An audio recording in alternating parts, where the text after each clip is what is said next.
Good morning students. Group 16 के sulphur के दो कंपाउंड हैं हमारे, सल्फ़र डाइऑक्साइड और सल्फ्यूरिक एसिड। आज हम उनकी बात करते हैं। सबसे पहले हम सल्फ़र डाइऑक्साइड की बात करते हैं। प्रॉपर्टीज़ अगर देखो आप सल्फ़र डाइऑक्साइड की, तो स्लाइटली येलो कलर का गैस होता है, ये हाईली सॉल्यूबल है वाटर में, और its causes burning sensation on the skin पर बर्निंग सेंसेशन देता है ये अगर टच में आता है तो। और उसके अलावा एक एसिडिक ऑक्साइड है, क्योंकि वाटर के साथ मिक्स होता है, तो ये सल्फ्यूरस एसिड हमें यहाँ पर देगा, इस रिएक्शन में दिख रहा है आपको। और एक रिड्यूसिंग गैस है।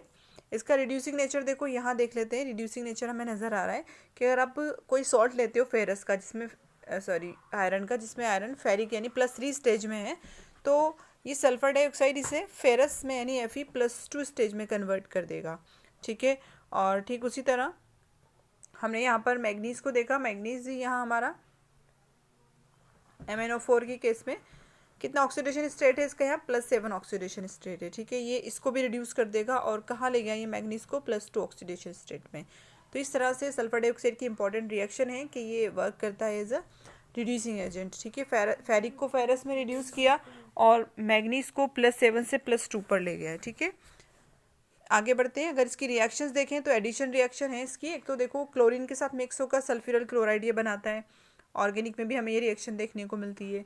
ठीक है, ऑक्सीजन के साथ तो ऑब्वियसली कांटेक्ट में आएगा तो सल्फर ट्राइऑक्साइड बनाता है। ठीक है, प्लम्बम ऑक्साइड को प्लम्बम सल्फेट में कन्वर्ट करता है, ये इसकी इंपॉर्टेंट रिएक्शन है। एक मोस्ट इंपॉर्टेंट रिएक्शन है जो कि सल्फर डाइऑक्साइड का बिहेवियर कार्बन डाइऑक्साइड की तरह प्रूफ करता है। ठीक है, जनरली एग्जाम में पूछा जाता है ये। देखो, जिस तरह कार्बन डाइऑक्साइड कैल्शियम हाइड्रोक्साइड के साथ रिएक्शन करके कैल्शियम कार्बोनेट देता है, ठीक उसी तरह सल्फर डाइऑक्साइड कैल्शियम हाइड्रोक्साइड के साथ रिएक्ट करके कैल्शियम सल्फर ट्राइऑक्साइड देगा। ओके, और इसके अलावा अगर आपने एक्सेस में लिया है सल्फर डाइऑक्साइड, तो आपका यहाँ पर कैल्शियम हाइड्रोजन सल्फाइड यहाँ पर आपको देखने को मिलेगा।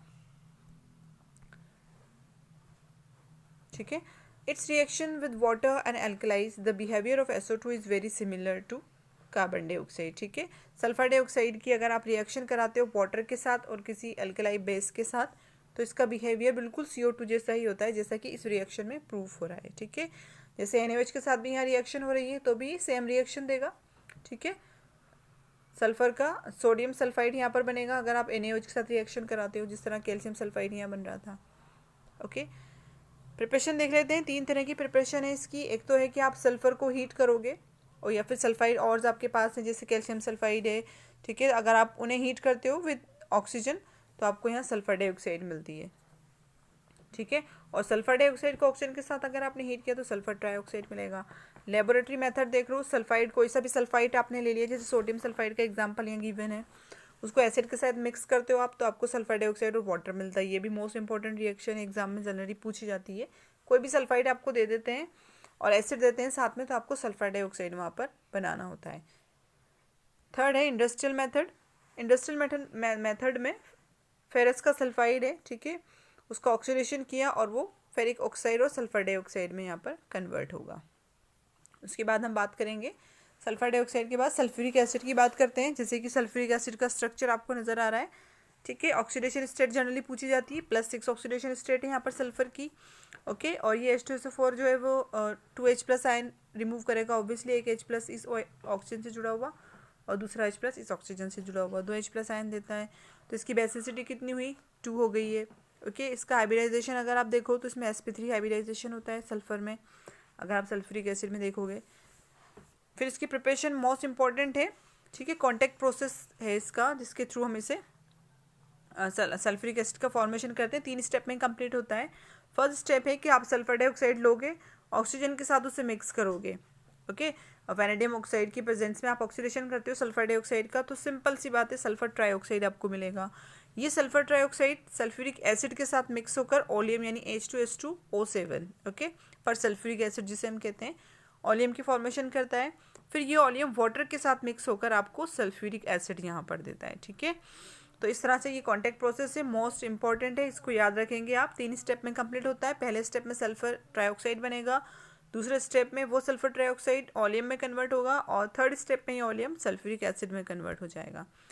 फिर उसके बाद बात करते हैं प्रॉपर्टीज़ की। तो देखो, सल्फ्यूरिक एसिड जो है वो डिहाइड्रेटिंग एजेंट की तरह काम करता है और एसिडिक है नेचर में, ये तो हम सभी जानते हैं, और इसके अलावा ऑक्सीडाइजिंग एजेंट की तरह काम करता है। तीनों ही प्रॉपर्टीज़ की इंपॉर्टेंट है।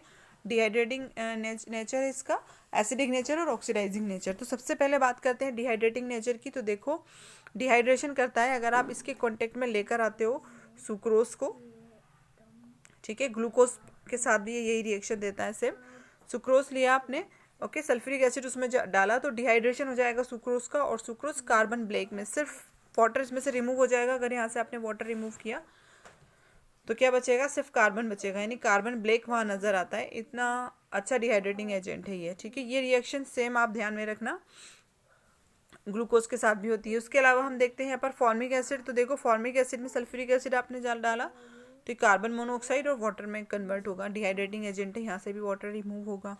और उसके अलावा अगर आपने कॉपर सल्फेट का पेंटाहाइड्रेट सॉल्ट आपने लिया तो यहाँ पर कॉपर सल्फेट में कन्वर्ट हो जाएगा ये, ठीक है।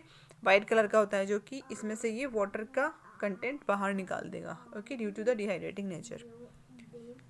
ये तीनों रिएक्शन याद रखेंगे। एसिडिक प्रॉपर्टीज़ देखो, एसिड है, बहुत अच्छा एसिड है, किसी भी बेस के साथ रिएक्ट करता है तो सॉल्ट देता है और वाटर हमें यहाँ पर मिलता है। एक्टिव मेटल्स के साथ अगर ये मिक्स होगा तो क्या करेगा, एक्टिव मेटल्स में से हाइड्रोजन बाहर निकाल देगा, ओके, और उस पर्टिकुलर मेटल का सॉल्ट हमें यहाँ पर मिलेगा। ये चीज़ आप ध्यान में रखना, ठीक है। एक्टिव मेटल्स कौन से हैं, जो भी रिएक्टिविटी सीरीज में जो भी मेटल हाइड्रोजन से, ठीक है, जिनकी एक्टिविटी हाइड्रोजन से ज़्यादा है, तो वो एक्टिव मेटल्स जो हैं वो एक्टिव मेटल्स इस हाइड्रोजन सल्फ्यूरिक एसिड में से हाइड्रोजन को रिमूव कर देंगे, बाहर निकाल देंगे, ओके। अब ये आप ध्यान में रखोगे कि कौन से हैं वो एक्टिव मेटल्स। उसके बाद हम देखते हैं reaction use in detection of acidic hydrogen.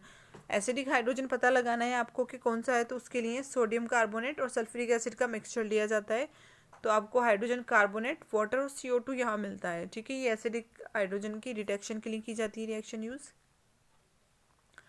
फिर ऑक्सीडाइजिंग नेचर देख लेते हैं, ठीक है। Metals and non metals are oxidise by concentrate sulphuric acid which is reduce to sulphur dioxide, ठीक है। ये ऑक्सीडाइजिंग नेचर है इसका सल्फ्यूरिक एसिड का, जबकि SO2 के लिए आपने देखा था कि उसका रिड्यूसिंग नेचर था। सल्फ्यूरिक एसिड का ऑक्सीडाइजिंग नेचर है, ये ऑक्सीडेशन कर देता है और खुद किस में कन्वर्ट हो जाता है, SO2 में कन्वर्ट हो जाता है, ओके। तो देखो जैसे कॉपर है, कॉपर का यहाँ पर क्या होगा, कॉपर को ऑक्सीडाइज कर देगा ये, ठीक है, खुद SO2 में कन्वर्ट हो जाएगा और कॉपर को कॉपर सल्फेट में कन्वर्ट कर देगा। ठीक उसी तरह सल्फर लिया आपने, सल्फर का ऑक्सीडेशन करेगा, इसे SO2 में कन्वर्ट करेगा, ओके।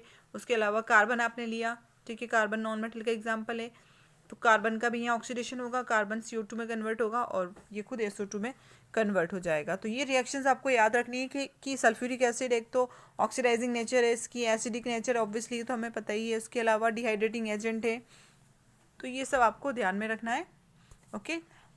Thanks for watching.